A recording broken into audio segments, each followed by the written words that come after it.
Welcome, Mainers. You have stumbled on the hoMEviews podcast, an educational resource for homebuyers, homeowners, and everything else in between. This week, we are talking with Kelly Watson about homeless initiatives. Kelly Watson is MaineHousing's Director of Homeless Initiatives. She has been with the agency for 13 years and has worked in 3 of the agency's departments over that time. Kelly has an undergraduate degree in sociology and a master's degree in student development in higher education. She also has a very large obsession with puzzles. Please join us for an engaging conversation as we navigate the housing journey together. Okay, today I'm here with Kelly Watson. How are you, Kelly? I'm good. How are you? It's I'm Friday. great. It is Friday. It's a good day. So I'll start off by asking a question that we ask all of our guests. Have you ever lived in a house you thought was haunted?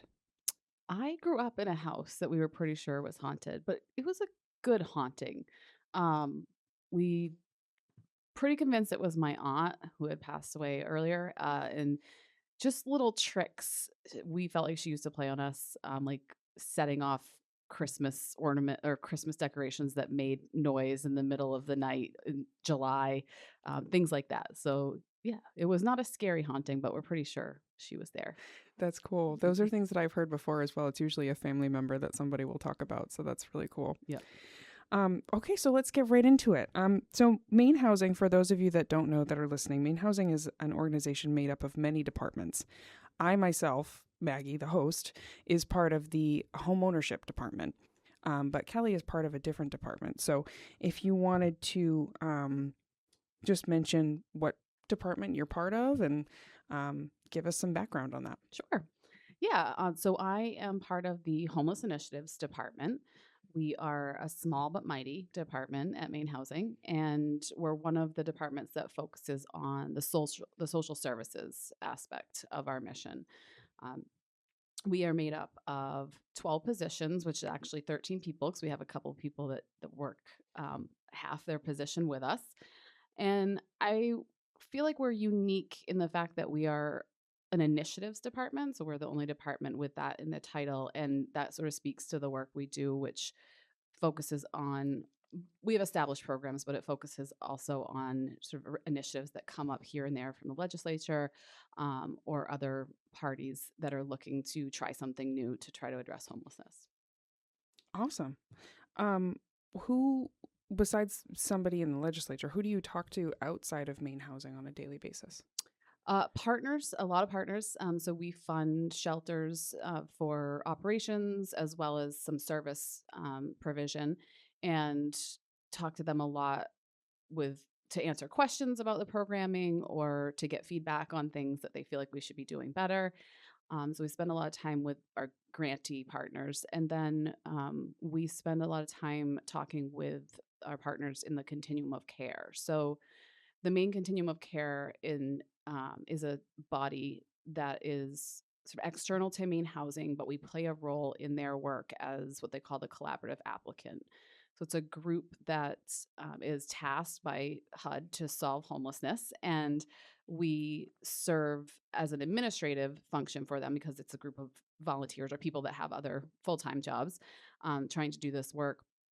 And so we help with administrative functions. And then we also submit a big grant application on their behalf because HUD requires that they have a third party do that for them. So there's a lot of work going into the continuum of care monthly. And so we spend a lot of time talking to the people that are leading that charge or people that are leading committees for the continuum of care. Okay. And you mentioned that you work with a lot of outside partners. What kind of help are you, as the Homeless Initiatives Department, providing to those Is it just the partners that we're providing help to, or do we provide help directly to homeless, unhoused folks? Yeah, that's a great question. So we are not a service department, so not a direct service department. So our money is going from us to our partners. We're considered a pass-through entity. And so the services that are provided by our partners are things like shelter. So we help fund the operation so that they can keep a roof over people's heads and operate with staff. We also provide funding for what we call housing stabilization services. So that's help with finding housing and then staying in that housing, hopefully. We also do provide funding for what we call housing problem solving. And so that's one of my favorite programs because what it does is aims to prevent homelessness. And so it's money that goes to help staff to have problem solving conversations with people who are at risk of homelessness or potentially are homeless, but hopefully are kind of caught in the very initial window of their homelessness.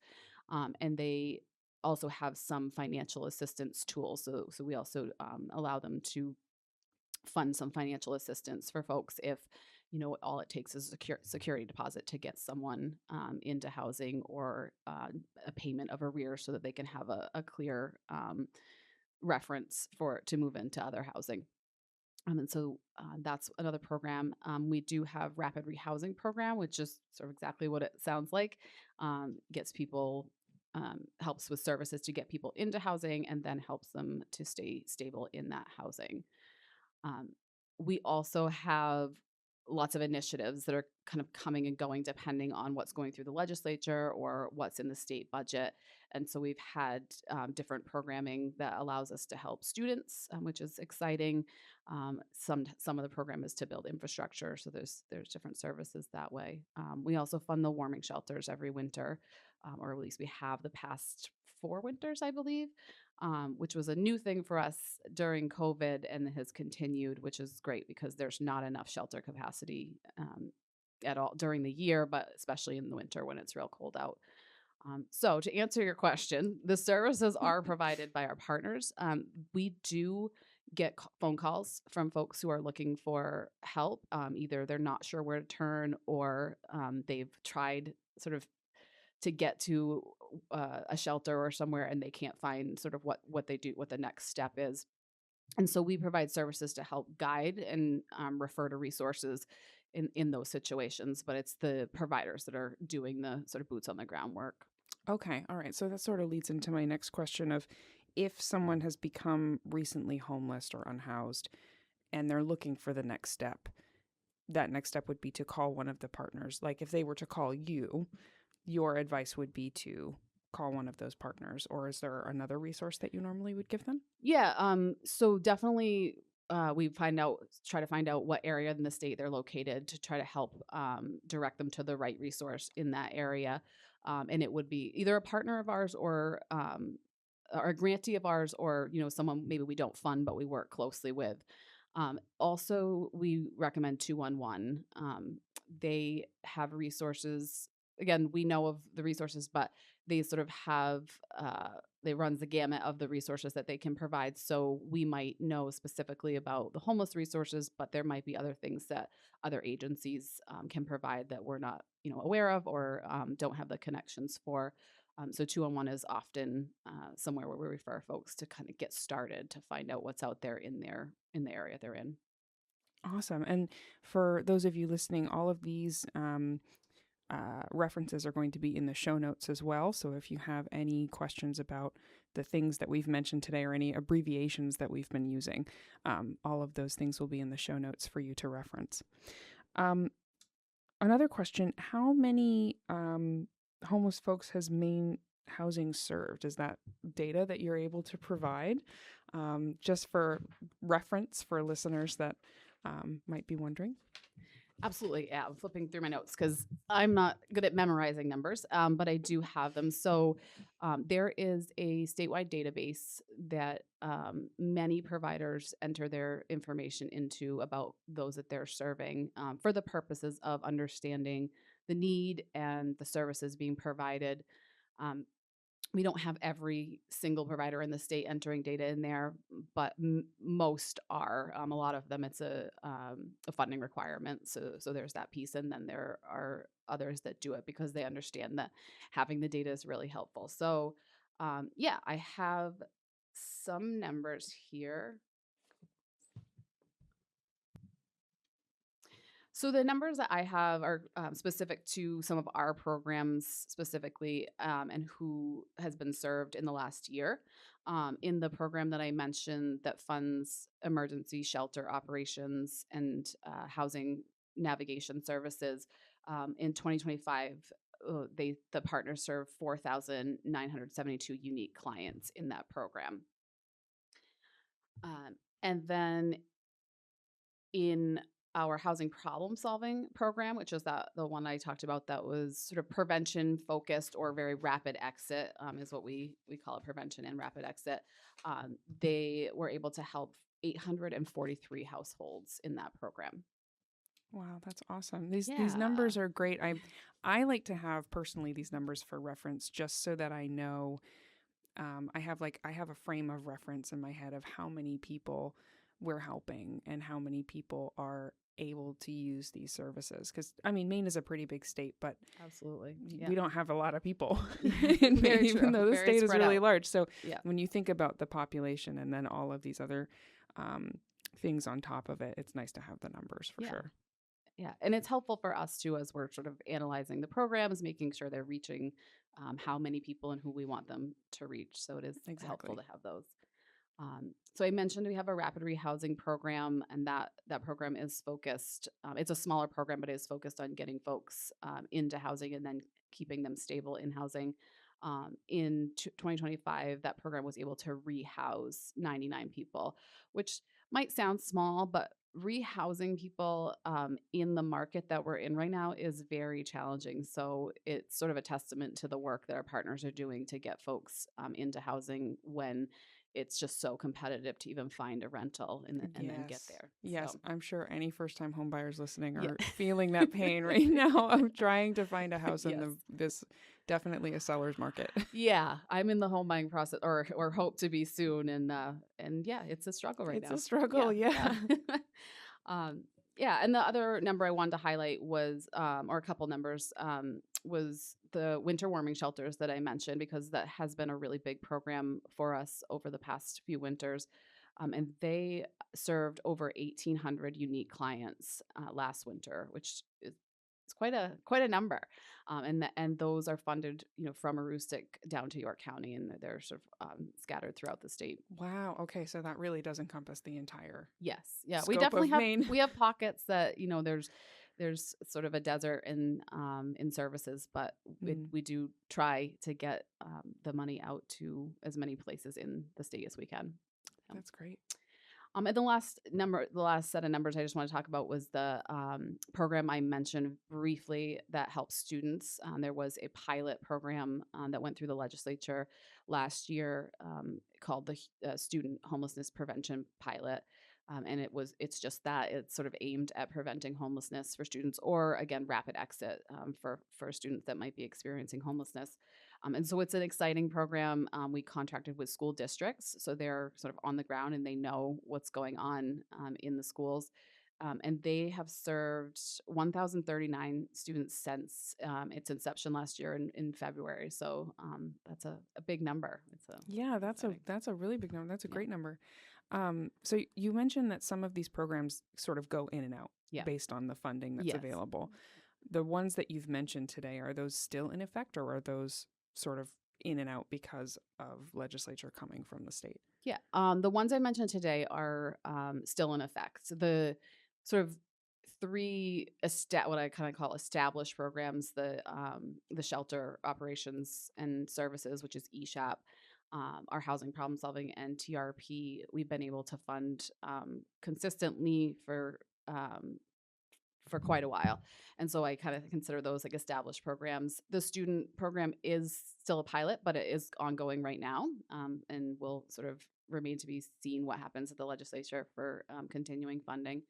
And the warming shelters are also currently ongoing, and hopefully we're able to secure funding to keep those going. The ones that are sort of in and out, I decided not to sort of dwell too much on, because they were, a lot of them were COVID based. So they were sort of in the moment crisis response funds that we received from the federal and the state government.